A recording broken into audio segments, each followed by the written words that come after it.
nỗi đau từng đêm em khóc. Bao đêm em khóc, nước mắt lăn dài, lạnh giá bờ vai với những mệt nhọc. Sao anh không đến xóa hết nhu hoài để trái tim em từng đêm về tai.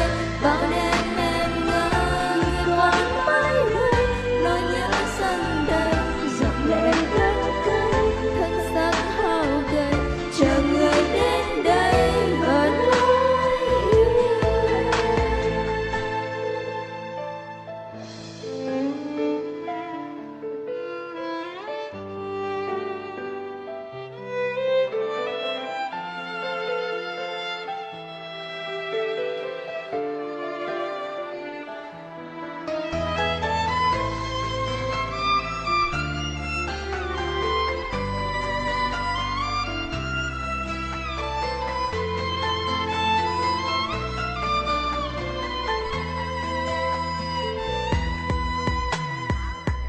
Người vội ra đi không có giá từ, người vội quên mong yêu thương phút đầu.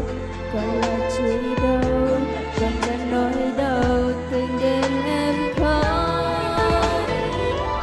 Bao đêm em khóc, nước mắt lăn dài, lạnh giá bờ vai với niềm mệt nhoài. Sao anh không đến xóa hết nhu hoài để trái tim em từng đêm tê tái. Bao đêm em ngỡ người còn mãi đây, nỗi nhớ dâng đầy dòng lệ đắng cay, thân xác hao gầy chờ người đến đây và nói yêu. Bao đêm em không nước mắt lăn dài, lạnh giá bờ vai